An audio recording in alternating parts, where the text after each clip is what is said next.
À la une de ce journal, le président de la République, président de l'Union africaine, reçoit au palais présidentiel le représentant du Conseil présidentiel libyen.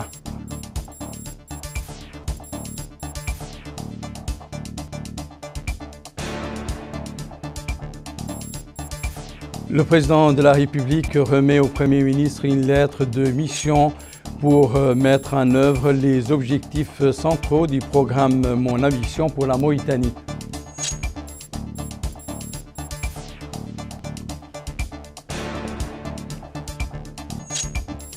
Le Premier ministre préside la réunion du comité ministériel chargé du suivi des marchés publics pour les grands projets.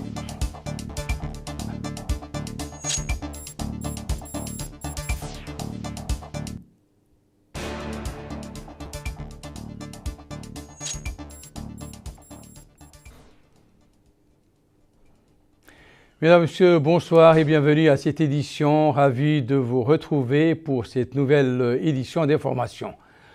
Le président de la République, président en exercice de l'Union africaine, M. Mohamed Ould Cheikh El Ghazouani, a reçu aujourd'hui au palais présidentiel à Nouakchott M. Moussa El Koni, député au Conseil présidentiel libyen. L'audience s'est déroulée en présence du ministre chargé de cabinet du président de la République, Nani Ould Chrouqa, du ministre des Affaires étrangères, de la coopération africaine et des Mauritaniens de l'extérieur, M. Mohamed Salem Ould Merzoug, du chargé d'affaires de l'ambassade de Libye à Nouakchott, Salem Fadel El Kassa, du directeur du département arabe au ministère libyen des Affaires étrangères, Oussama Saïd El Barni, et de Benissa Siddiq Saïd, directeur de la division d'aide de l'Organisation du Sud. Comme annoncé dans les titres, le président de la République, M. Mohamed Ould Cheikh El Ghazouani, a remis une lettre de mission au Premier ministre Mokhtar Ould Diaye. Dans cette lettre, le président de la République a consigné les tâches relevant de ses mandats avec instruction de les conduire de façon complémentaire de manière à concrétiser l'ambition du gouvernement et de contribuer à la réalisation des aspirations du peuple. Il s'agit aussi, au travers de ces missions, de faire de notre pays une patrie dont les fils sont fiers de lui appartenir, prompte à la protéger, à préserver les valeurs insignes de notre sainte religion, l'islam, à sauvegarder leur identité civilisationnelle dans toute sa richesse et sa diversité, tout en renforçant les liens forts de la citoyenneté et de la République fondés sur l'égalité dans la dignité, les droits et les devoirs dans une société démocratique ouverte, unie, harmonieuse. Avant de détailler les missions assignées au Premier ministre, le président de la République a souligné que ces missions doivent être conduites dans le strict respect des principes de la Constitution, particulièrement des dispositions consacrant la séparation du pouvoir législatif, exécutif et judiciaire, avec l'observation de l'indépendance de chacune de ces sphères et la souplesse dans leur interaction entre elles. Il appartient au gouvernement, a-t-il dit, de décliner cet engagement en stratégie appropriée et en plan d'action pertinent pour, entre autres, atteindre les objectifs suivants.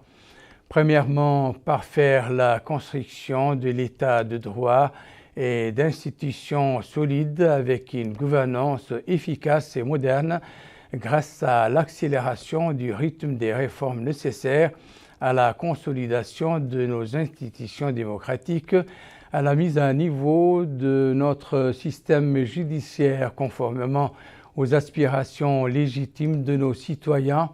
Deuxièmement, l'impulsion d'une économie performante, croissante et durable sur le plan environnemental grâce à la transformation structurelle génératrice d'une forte croissance fondée sur le principe de la concurrence, la diversité et la capacité de résilience.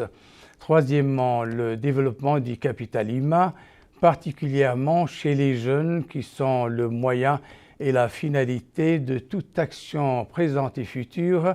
À cet effet, les efforts devront porter sur une réforme globale de notre système éducatif, le renforcement de l'école républicaine ainsi que l'amélioration de la qualité, de l'exhaustivité et de l'efficacité de l'enseignement et de la formation à tous les niveaux. Quatrièmement, l'appui à l'intégration sociale pour garantir l'harmonie et la cohésion de la société et renforcer l'unité nationale en concevant et mettant en œuvre des mécanismes efficaces pour lutter contre la souveraineté et les disparités économiques et sociales. Pour atteindre des objectifs qui découlent de ces actes clés, le président de la République a fait observer l'impératif pour tous les départements ministériels de respecter les principes de la gouvernance publique et de la transparence, précisant qu'un plan d'action gouvernementale global avec des plans d'action sectoriels assortis de chronogrammes de réalisation est couplé à des indicateurs à court et à long terme pour suivre l'évolution de la mise en œuvre du plan sont indispensables au suivi de la mise en œuvre du programme ainsi que des différents autres projets de développement. La cérémonie de remise de la lettre de mission s'est déroulée en présence du secrétaire général de la présidente de la République, M. Moulay Ould Mohamed El Arraf, du ministre conseiller à la présidence de la République, M. Mohamed Abdallahi Ould Azman, du ministre chargé du cabinet du président de la République, Nani Ould Chouroura, et l'amiral Isselmou Ould Cheikh Al-Wali, chef d'état-major particulier du président de la République.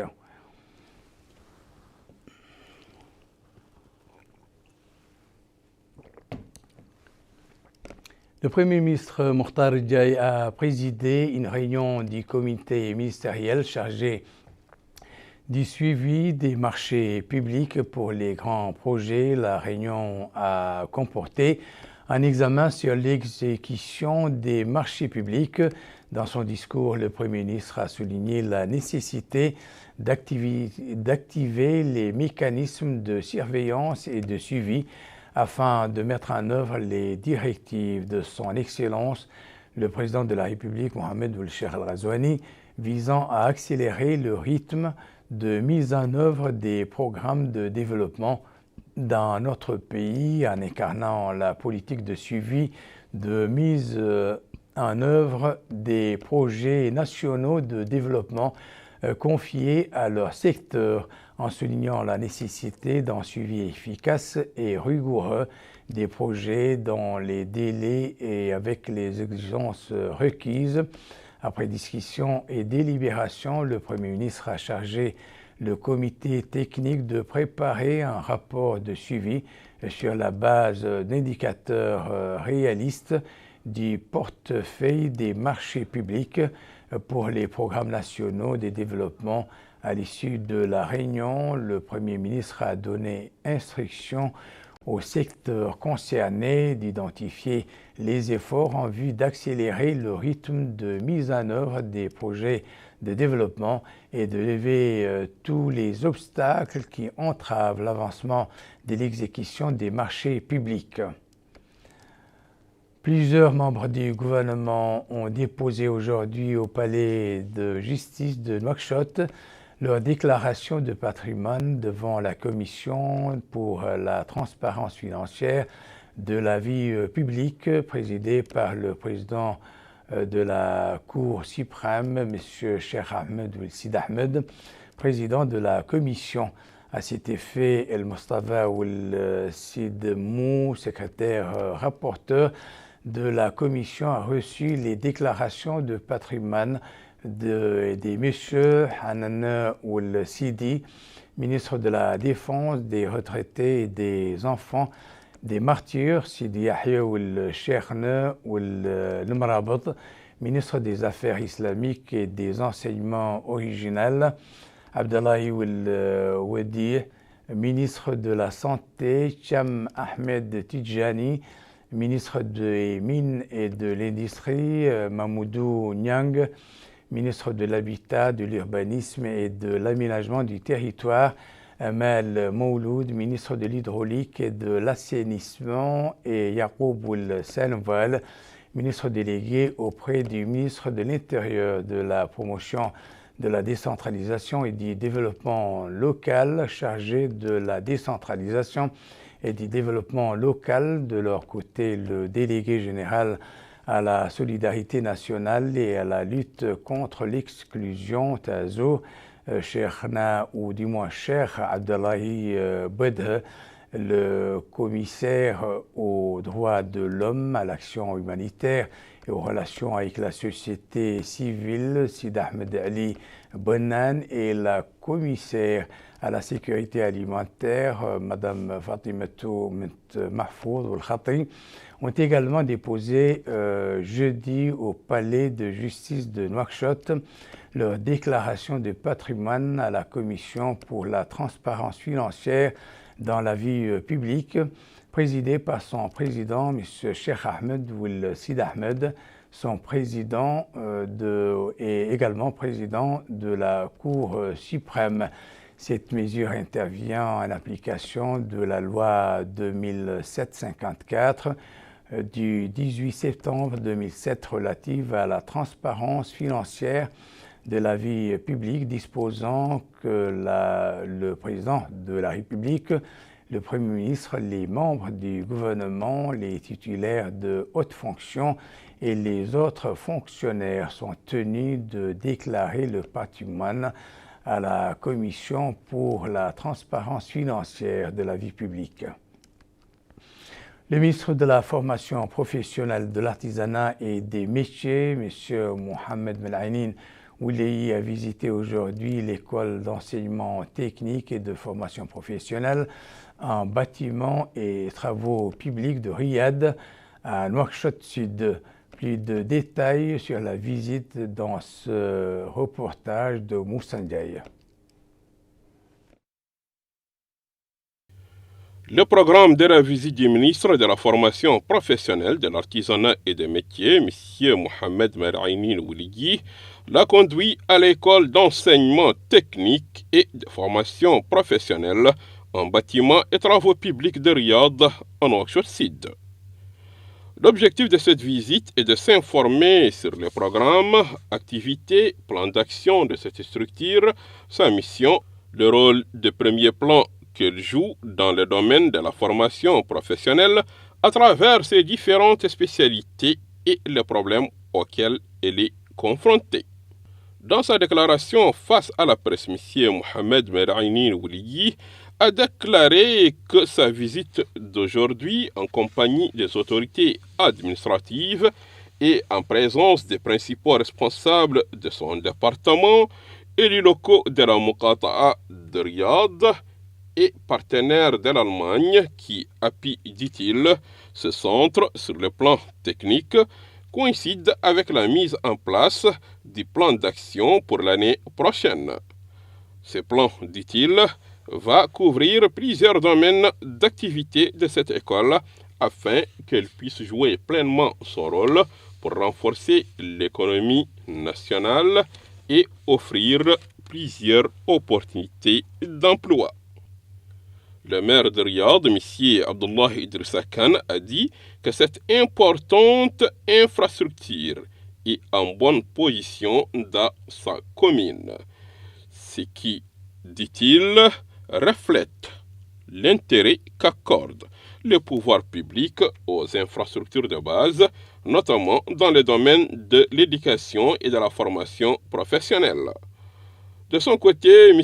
Mohamed Hamoud Ould Mouloud, directeur de l'école d'enseignement technique et de formation professionnelle en bâtiments et travaux publics de Riyad, en Nouakchott Sud, a déclaré que son institution accueille plus de 1000 stagiaires dans différents domaines. Ils ont pu, dit-il, jusqu'à présent former 27 spécialités techniques. Il a ajouté que d'ici l'année prochaine, ils renforceront leurs capacités pour atteindre leurs objectifs sur la base des instructions du président de la République. En marge de cette visite, le ministre de la Formation professionnelle, de l'Artisanat et des métiers, M. Mohamed Merainin Wouligui, et la délégation qui l'accompagne ont tenu une réunion technique avec les principaux responsables de cette structure, les employés, l'encadrement administratif, technique et pédagogique. Au cours de cette rencontre, ils ont suivi un exposé sur la mission de l'école, ses objectifs, ses programmes et l'importance des mesures qui seront prises pour préparer le plan d'action de l'année prochaine. Le ministre de l'Énergie et du Pétrole a supervisé aujourd'hui l'inauguration du siège de la cellule de promotion des énergies renouvelables et d'électrification rurale. Cette cellule dont le siège a été construit grâce au financement du programme des Nations Unies travaillera à la mise en œuvre de programmes et de projets d'électrification rurale et de valorisation des énergies renouvelables dans les zones enclavées du pays. Bokar Bailaba nous en dit plus. L'électricité rurale, notamment celle s'appuyant sur les énergies renouvelables, joue un rôle crucial dans le développement économique, social et environnemental des zones ciblées. D'ailleurs, c'est tout le sens de l'inauguration du siège de la cellule de promotion des énergies renouvelables et d'électrification rurale. Sur place, le ministre de l'Énergie et du Pétrole, Mohamed El Khaled, en compagnie des représentants du programme des Nations Unies pour le développement, Mansour Ndiaye, a été édifié sur la mission assignée à cette structure, les tenants et les aboutissants. Financée par le PNUD, la cellule œuvre à concrétiser plusieurs programmes et projets d'électrification rurale et de valorisation des énergies renouvelables dans les zones enclavées, dont un projet d'alimentation en électricité de 200 localités rurales, dont 51 sont en cours de mise en œuvre. Je coordonne cette cellule qui est créée, qui a été initiée par le PNUD et le ministère de l'Énergie. C'est une cellule qui gère la mise en œuvre du programme PERSI. Le PERSI, c'est le programme d'électrification rurale en zone isolée. En même temps de la mise en œuvre du programme PERSI, elle met en œuvre le projet espagnol, c'est un projet de 25 localités au Hawar al-Gharbi, et le projet du littoral, c'est des projets financés par le fonds Abu Dhabi. C'est une cellule transversale qui a pour mission la promotion des énergies renouvelables et l'électrification rurale. Le ministre de la Culture, des Arts, de la Communication et des Relations avec le Parlement, porte-parole du gouvernement, Hossein Ould Mehdou, a effectué aujourd'hui une visite d'information et de prise de contact dans des institutions relevant de son département, à savoir l'Office national des musées, la Bibliothèque nationale et l'Institut mauritanien de recherche et de formation dans le domaine de la culture et du patrimoine. Moussa Ndiaye. La première étape de la visite du ministre de la Culture, des Arts, de la Communication et des Relations avec le Parlement, porte-parole du gouvernement, M. Hossein Ould Mehdou, et l'Office national des musées. Au cours de cette étape, il a suivi des explications sur le fonctionnement et le rôle de cet office dans la préservation du patrimoine national. Monsieur le ministre a saisi cette occasion pour tenir une réunion avec les employés et principaux responsables de l'Office national des musées, où il a mis l'accent sur l'importance de cette structure nationale qui met en valeur, dit-il, objets, archives et l'histoire du pays. La deuxième étape était la Bibliothèque nationale. Là aussi, le ministre de la Culture, des Arts, de la Communication et des Relations avec le Parlement a suivi des explications avec échange et partage d'informations de la part des principaux responsables qui n'ont pas hésité d'aborder des problèmes auxquels ils font face. En réponse aux observations et orientations des différents intervenants, Monsieur le ministre a saisi cette occasion pour tenir une réunion de prise de contact et d'évaluation des activités que couvre la Bibliothèque nationale. La troisième étape de la visite du ministre de la Culture, des Arts, de la Communication et des Relations avec le Parlement, M. Hussein Ould-Meddou, était l'Institut mauritanien de recherche et de formation dans le domaine de la culture et du patrimoine. Au cours de cette étape, il s'est informé sur les programmes et activités de cet institut, les problèmes et difficultés qu'il rencontre, afin de les surmonter pour préserver le patrimoine national.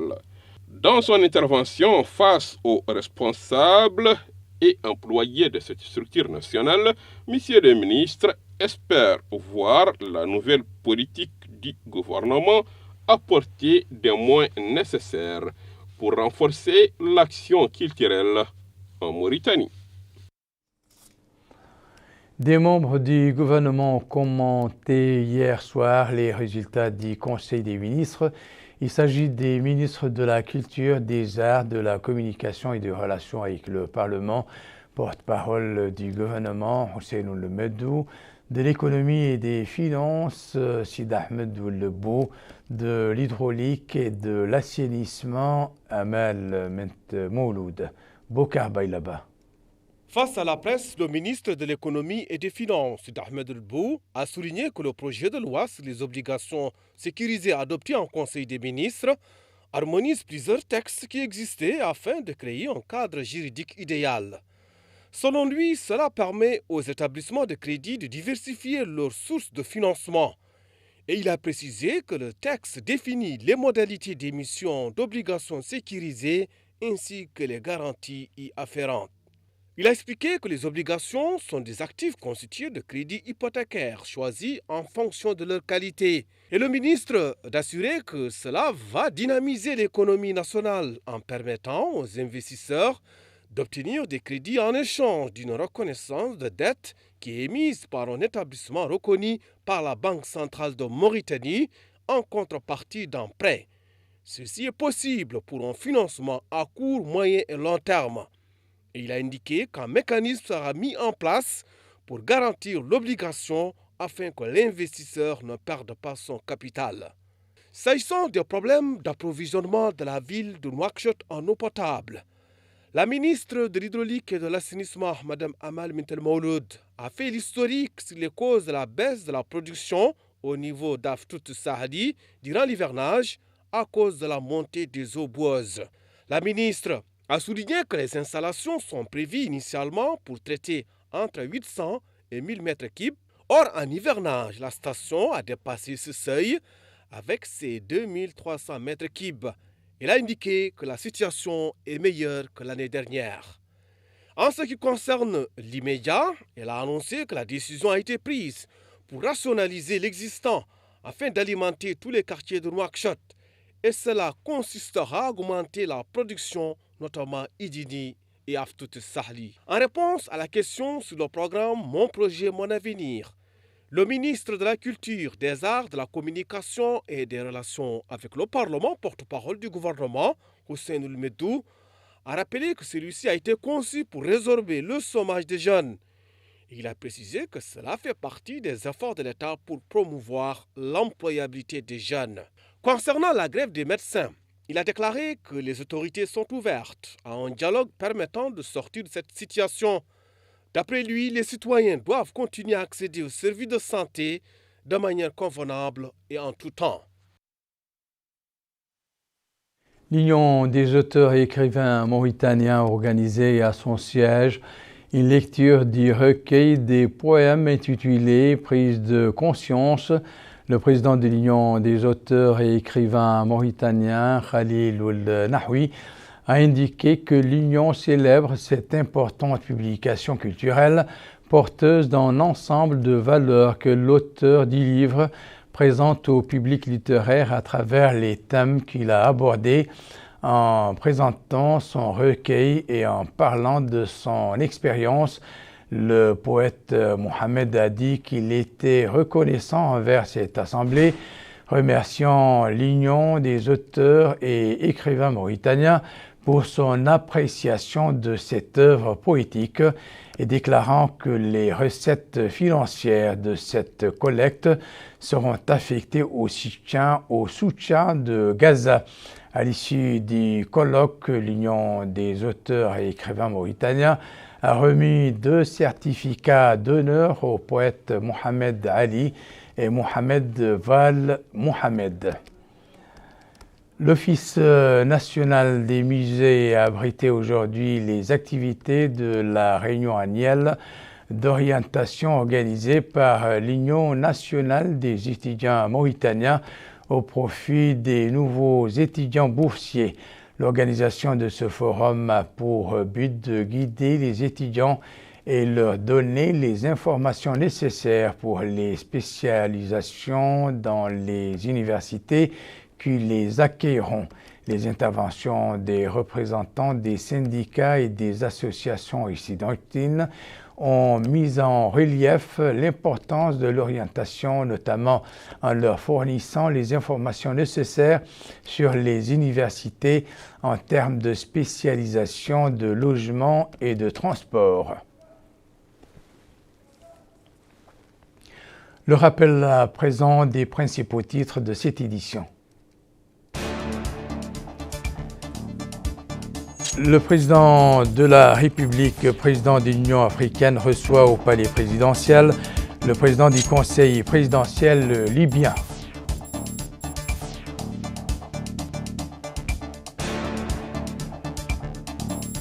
Le président de la République remet au Premier ministre une lettre de mission pour mettre en œuvre les objectifs centraux du programme Mon ambition pour la Mauritanie.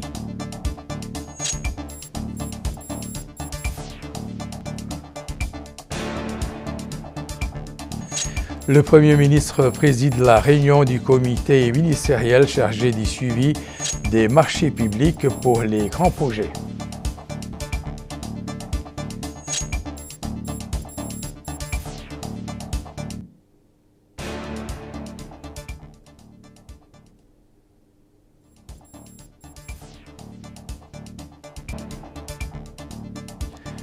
C'est la fin de cette édition. Merci pour votre attention. Excellent moment avec le reste des programmes d'El Mauritania. Au revoir.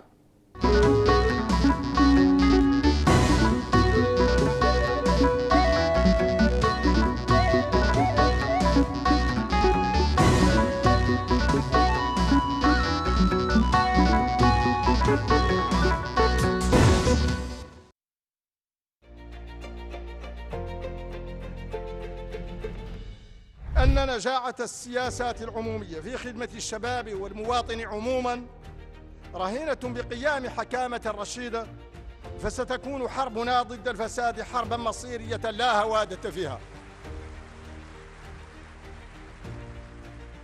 والحرب على الفساد والرشوة وسوء التسيير حرب الجميع، وستندرج سياستنا في مجال محاربة الفساد ضمن استراتيجية أشمل لإصلاح الإدارة وعصرنتها وتقريبها من المواطن وتحسين خدماتها.